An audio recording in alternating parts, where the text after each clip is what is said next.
सभापति महोदय, आपने मुझे बोलने का मौका दिया। मैं बैंकिंग लॉज अमेंडमेंट बिल 2024 के अपनी पार्टी की तरफ से लोक जनशक्ति पार्टी रामविलास और अपने राष्ट्रीय अध्यक्ष चिराग पासवान जी से इस बिल के समर्थन में खड़ा हुआ हूं। मैं वित्त मंत्री और प्रधानमंत्री जी का भी अभिनंदन करना चाहूंगा इस बिल के लिए।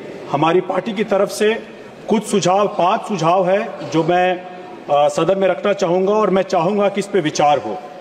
सबसे पहला है जो मैं विचार आपको दे रहा हूं सर, ये छोटे जो बैंकर्स, जो बैंकिंग कस्टमर्स है उनके लिए है, मार्जिनाइज्ड लोगों के लिए है।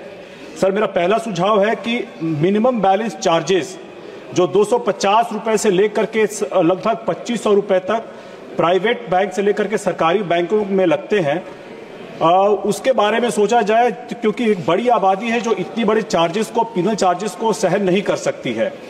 और ऐसे में उनकी, मान लीजिए अगर वो मंथली बैलेंस या क्वार्टरली बैलेंस अगर मेंटेन नहीं कर पाते हैं तो उनकी सेवाओं में कमी की जाए, ये पिनल चार्जेज उनसे नहीं लिया जाए। सर मैं बिहार से आता हूं और बिहार के परिप्रेक्ष्य में मैं ये कहना चाहूंगा कि वहां पे जो बैंक में डिपॉजिट किए जाते हैं रिटेल बैंकर्स, ये रिटेल कस्टमर्स के द्वारा जो भी बिहार में डिपॉजिट कलेक्ट की जाती हैं, उसका लगभग 70% हिस्सा बिहार से बाहर कर्ज के रूप में दिया जाता है। आपको पता है सर, बिहार एक पिछड़ा राज्य है, लेकिन उसके बाद भी अगर हमारा 60-70% बाहर कर्ज के रूप में दिया जाएगा तो बिहार जो एक पिछड़ा राज्य है, वहां पे रोजगार और शिक्षा के लिए जो लोन की जरूरत है कैसे पूरी हो पाएगी, और इसी कारण से लोन हमेशा महंगे होते हैं।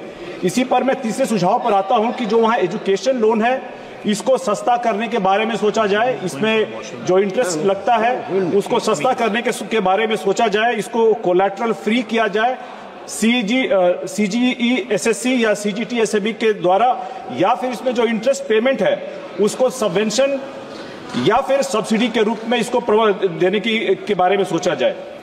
सर अनुसूचित जाति और अनुसूचित जनजाति समाज, जिस समाज से मैं आता हूं, उस समाज में सर कर्ज को लेकर के जो कर्ज लेने की जो समाज की ये है बहुत कमी है, वहां कर्ज बहुत कम लोग ले पाते हैं। और इसीलिए पूर्व में वित्त मंत्री श्री अरुण जेटली जी द्वारा एक योजना शुरू की गई थी, venture capital fund for scheduled caste. Sir ये एक बड़ा ही अनोखा फंड है जिससे अनुसूचित जाति और जनजाति के लोगों को कर्ज मिल पाता है एक बहुत ही सस्ते दर पे। लेकिन सर अभी तक ये सिर्फ एक एग्जीक्यूटिव ऑर्डर है, इसको संवैधानिक जामा पहनाया जाए, इसको एक कानून के रूप में लाया जाए। इसके साथ ही सर हमारा जो 5वां और अंतिम सुझाव है वो यह है कि बहुत सारे जो बैंकिंग सर्विसेज होती हैं उसके चार्जेस लगते हैं, SMS के चार्जेस हैं, चेक बुक इशू करने के चार्जेस हैं।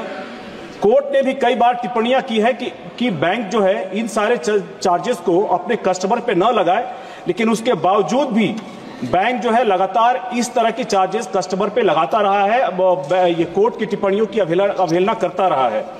लास्ट में सर मैं ये कहना चाहूंगा कि मैं माननीय सदस्य संबित पात्रा जी के इस बात से बिल्कुल सहमत हूं कि जो माइक्रो पेमेंट्स के लिए सरकार ने UPI या IMPS की सुविधा बनाई है, उससे रिटेल इन्वेस्टर्स को बहुत फायदा हुआ है, और यही फर्क है UPA और UPI में।